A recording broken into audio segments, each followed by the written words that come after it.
All right, hello, and welcome back to Healthy Spouse, Healthy House. My name is Tony, and my channel focuses on health, wellness, and relationships. I believe that there are 15 different areas of health that any one person can work on at any point in time in their lives. So, every first and third Friday, I ask you to join me as I introduce, define, and discuss each one of those areas of health. And then in the end, y'all, we make plans and we make goals because we want to put some action to it. So we make plans, we make goals so that we can become healthier in those areas. Now, we have been, I'm sorry. As you can see, we are in my living room. So that means that we are continuing our conversation on parental health. And this is our parental health story time. And this is part 3 of the story time. So come, take a seat, get something to eat, get something to drink, and come on so we can have this conversation. And this is the third part to my parental health story time on lessons that I've learned from my parents and lessons that and things that I learned and observed from other people around me. Even though there's so much that I can say on each and every one of these lessons, I'm going to keep them pretty brief. Even though, I'm going to try to keep them pretty brief.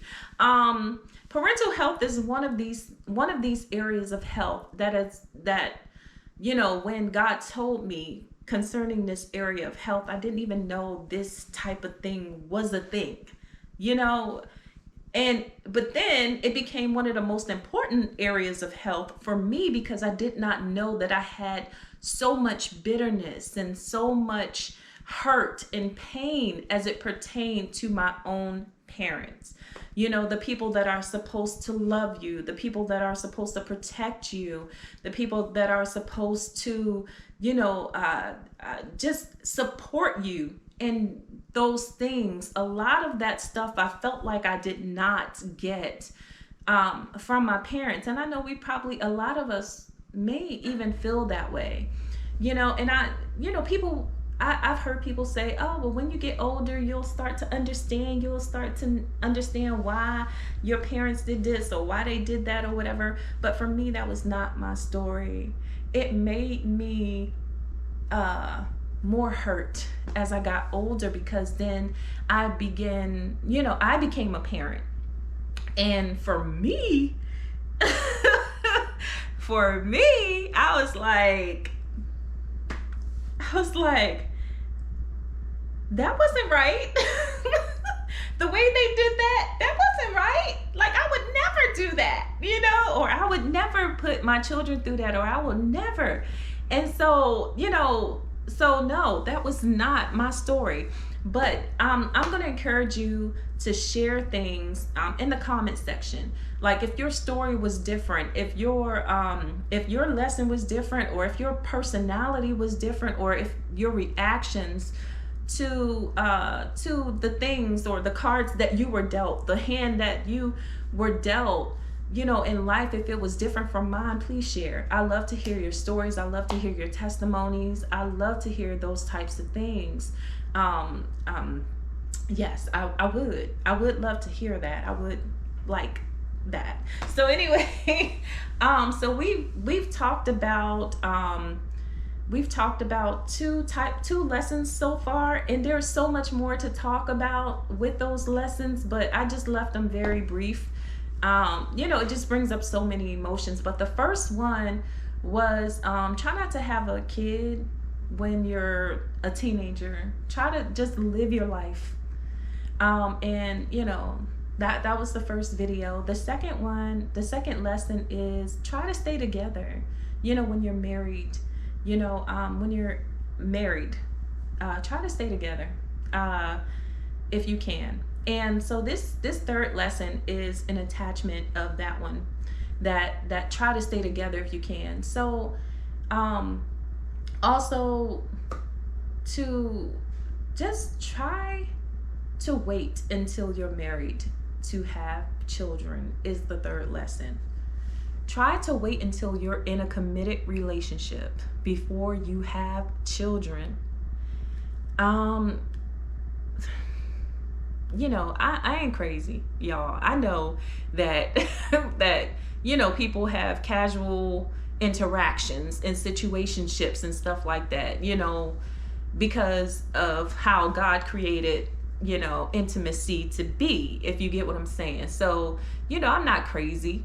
That stuff goes on constantly or whatever, but I'm just saying that it would be, if you want to have or want to be healthy as a parent, before you have children, you should be in a committed relationship. And of course, y'all already know that I'm a Christian. So I'm going to say that being married, which for me has been proven to be the best possible situation and an amazing experience for me to be married before I had children, and to get to know my husband. We dated, then we got married. We had a couple years together, and then I was like, I'm ready to have a baby. I used that. Anyway, but that's how I was. I was like, oh yeah, because I always knew that I wanted to be a mom. So that was something that I knew that I wanted to be a mom. Like, I know some people, they like, I don't never want to be a mom, and that's fine too.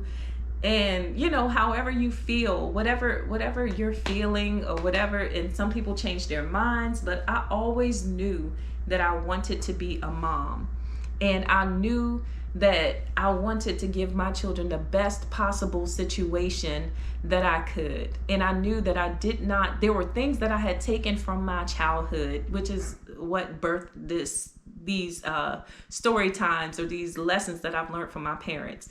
Things that I birthed from, or things that I've gotten from my childhood, that I was like, yeah, I'm making note. I'm making mental notes. No, this is not what's going to happen. So I was like, this is the third lesson. I'm not having any children outside of wedlock. First of all, I don't believe in that. That's not what I want to do. That's not what I don't believe in that. I know some people have certain situations and everything, and that's the disclaimer, okay? Nothing over here. I just did not want that for me. And it's the favor of God that did not happen. You get what I'm saying? But yeah. So anyway, that commitment, or that marriage, that covenant, is something that it binds you two together, and there's a deeper thing there. There's a deeper thing going on there. I say to people all the time that your love is not enough for each other, for your children and everything. Your love is not enough. You need the love of God to sustain your marriage and to sustain your parenthood. You need the love of God. You need all of that. And with his love comes understanding, comes a whole lot of things, and a whole lot of things that will bless your marriage, bless your family, everything. So, and of course, I'm going on with another area of health, but they're so intertwined that it's amazing how all of these areas of health just connect to each other and with each other. But yeah, so that's the third lesson. Be in a committed relationship. Be married before having children, before deciding to have children, because with that is security. With that is a commitment. With that is a covenant. With that comes provision. A lot of it comes from that, support, security. A lot of that comes from having that the mom and the dad, and being married together. And so and them being committed to each other and to the family unit. One of the things that also I believe, and I also say, is that after God, my husband, my children, my family is my ministry. My family, and I believe that family is very important to God. Family is one of the first ministries that God had established, in the Garden of Eden. It's one of the first ministries. And it's like, for me, that's so important. Family to me is so important, which is why I do a lot of the things that I do for my family. And I make sure my children are all right. I make sure my husband is okay. I thank God for what he put in me so that I can be a blessing to my family and I can be committed to them. And I thank God for the covenant of my marriage and the covenant of the love that he's given us. And to be quite honest, I don't remember exactly where it is, but I know that there's a scripture that says we're able to love because he first loved us. Love comes from God. And love comes from God. We're only able to love because he showed us how, because he first loved us. And so anyway, y'all, to wrap up this one, just try, if you can, to have children when you're married and in a committed relationship and under that covenant. And I'll see you on the next